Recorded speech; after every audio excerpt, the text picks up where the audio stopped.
You're now watching the Danny Mac Podcast on the Bet Rivers Network. Welcome back to a throwback installment of the Danny Mac Podcast here on the Bet Rivers Network. It's been almost 25 years since I've talked to my guest today. He still is the Bears' single-season record holder for passing yards with 38. That's easy to remember. 29 touchdowns. That was the 95 season, but his life has been more eventful, and in many ways, we're going to talk about some of the more meaningful things that have happened in his life after a little football. Erik Kramer, number 12, thanks for your time, and welcome to the show. How you feeling? I feel great, and thanks for having me on. This is fun to be back. Anytime to come back and touch base with the Chicago faithful is fun. I want to start your story in January of 92. Gas was $1.04 in America, average. Nirvana had just produced its Nevermind album, and Bush was in office, the first Bush. Right. That was when you authored the last playoff victory for the Detroit Lions as you thrashed the Cowboys at the Silverdome. Man, this is a tortured fan base. I'm rooting for the Motor City Kitties this year. Are you rooting for them, or do you like having that distinction that you're the last guy to win a playoff game since the Eisenhower administration? No, I don't like that distinction. I was just on last week, in fact, leading up to the game, because this team went into this year's Lions team went into this game against Baltimore 5-1, just like in '91 we were 5-1, and there was a lot of similarities between the two teams. The one thing I was saying was that unlike this year, back in the '90s, they didn't keep that team together for some reason. And this one, I think, though, is going to. They seem to be making. I'll say this: the Bears and the Lions, since the '90s, since I was with both teams, have kind of mirrored each other in terms of futility until now. And I think the Lions have done a good job top to bottom, starting with Brad Holmes and Dan Campbell, and there's just the culture and of type of player that they're gravitating to. Case in point, David Montgomery. I mean, he's the guy that I pointed to, like, you could have a team of David Montgomerys, and that sort of core type of person, that will get you to the Super Bowl. And they obviously saw that too and then got him. And I think that I root for the Lions just like I root for the Bears. And I think that this game that they just played against Baltimore, probably, it's been a while since the Lions have been patted on the back during the season. And so here they are, and this could serve, it's only gotten them 2 losses now. And the first one was in overtime, I think, right, to Seattle. So this is kind of a nice during the season wake-up call that I think can probably – it's not like their organization or the team all of a sudden became bad overnight.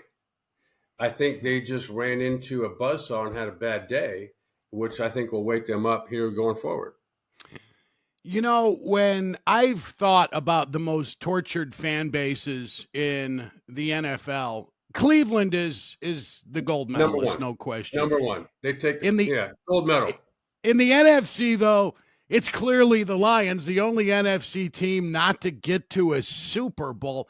And I have a friend from Detroit, Len Casper, the radio voice of the White Sox. He said the Detroit fans would trade all of those Red Wings banners for one frickin' Super Bowl. What was special about Lions fans during your time there?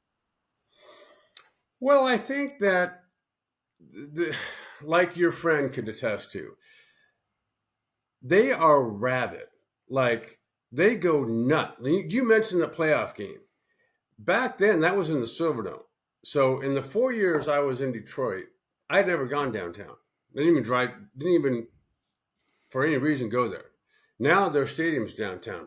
But back in the Pontiac Silverdome days, that was an 80,000+ seat stadium, which was packed for the game you just mentioned against the Cowboys. And it was deafening. I mean, ridiculously deafening. And so, now when I go back to a game, and I'm going to go to one this year. In fact, this coming week, the Chargers are playing the Bears, which I'll be going to, because I'm a Chargers season ticket holder. And then later that night on the red eye, my girlfriend and I are going to be taking the red eye to Detroit to watch the Monday night game against the Raiders. And every time I go back there, now Ford Field's downtown across the street from Tiger Stadium.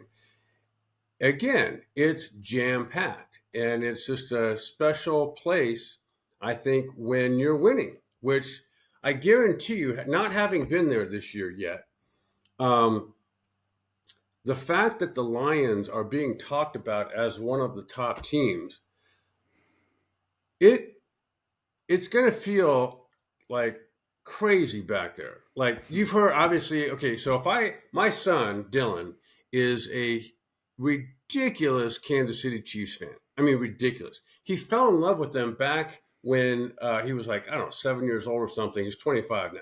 But he fell in love with them back when Priest Holmes broke some touchdown record or something. So if there's anybody, and this was in LA, so there was like a fan base of him in LA as with the Kansas City Chiefs. And so now he kind of hung in there. And so you've heard of this sea of red in Kansas City. And I took Dylan back to a couple games back there. And it's crazy. Like that's Detroit's fan base. They're like that when you win. 1994, you come to Chicago, and Bears fans just were screaming for somebody to make us never talk about Sid Luckman anymore. In year two, you set the franchise standard with almost 3,900 yards passing, 29 touchdowns, only 10 picks. But the season ends with disappointment nonetheless. What do you remember about the mid-'90s in Chicago more than anything? And who were the guys you formed relationships with that still exist today? Well, so what I remember about playing there, first of all, is just how unique playing in Chicago is. In fact, where the stadium is located, being downtown, is also unique. There isn't another one of those in the NFL, and just the way the city and the fans react, they can't get enough of Bears football. Like the one thing I feel bad about is that we didn't have the success that I was hoping for, and I think that a lot of people were hoping for, in terms of wins and losses. And a lot of that I attribute to, like, if you would have taken the coaching staff that we had with the Bears and put them in Detroit with that talent, ridiculous. But we didn't have that situation in Chicago, and back then, we didn't have back then what I feel the Chicago Bears have today. So I know this has kind of been a rocky start to the Ryan Poles, Matt Eberflus era, but there's a lot of similarities to what I see building here that maybe some others don't. And I think that, when you ask me about who I formed relationships with and still have, Curtis Conway used to live out here. And he and I ran a quarterback receiver, what would you call it, workshop, I guess, or camp on Sundays together for, I don't know, 6-7 years.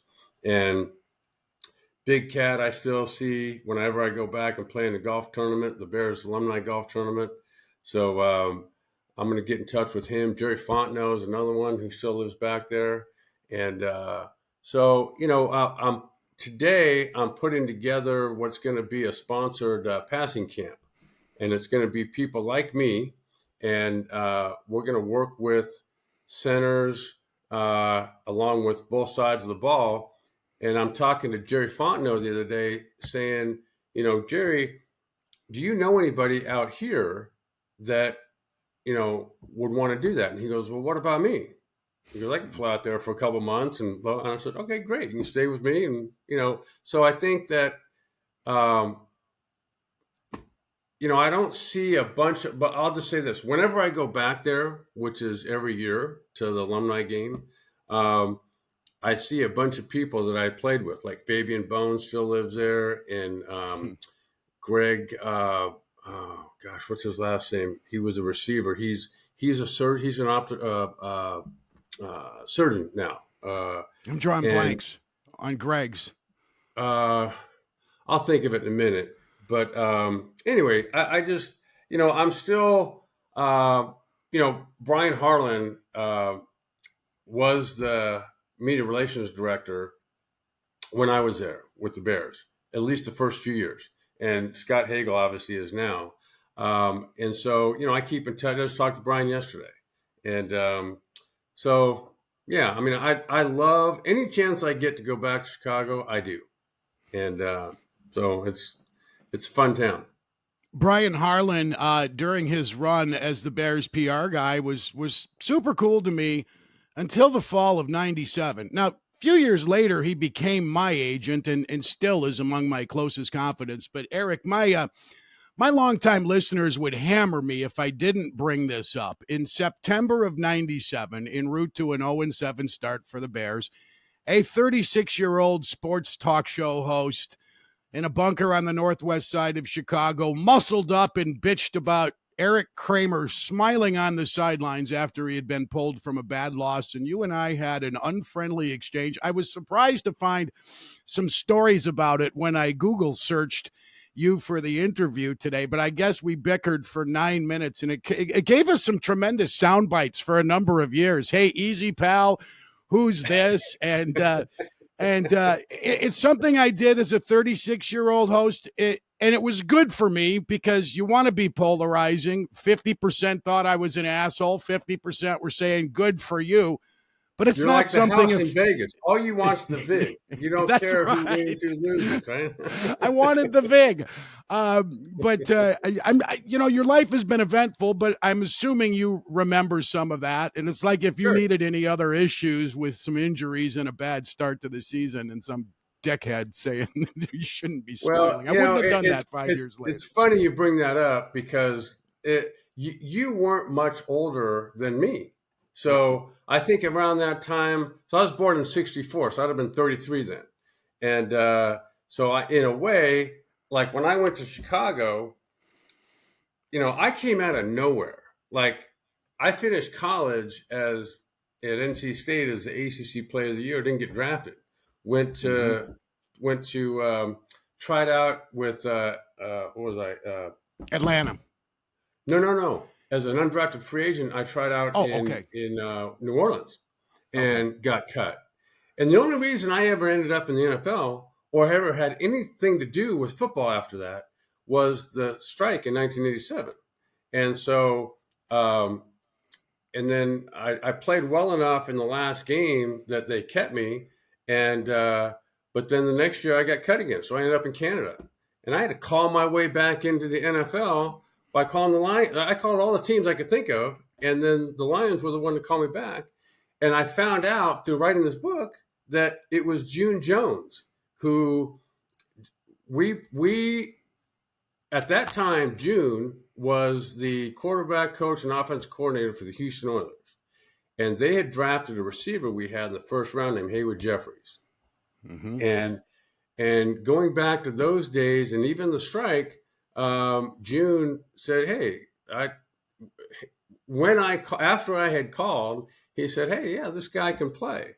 So they flew me out there, and I literally was sitting in the lobby, got called into Mouse Davis's, who was the quarterback coach and offensive coordinator. He comes walking into his office. He goes, 'Who are you?' And I go, 'Oh, okay.' So who I was there based on June. And so we literally got in. So there was nowhere to work out because the Silverdome turf was up. There was nobody to throw to. And so we got in a car. We got in Mouse's car and drove down to Ann Arbor. And I literally dropped back and threw passes to wherever June was standing. That was my workout. And Alan Trammell was hitting in the batting cage that was set up in the end zone. So my story, it quite honestly is very similar to Tyson Bagent's. Very similar.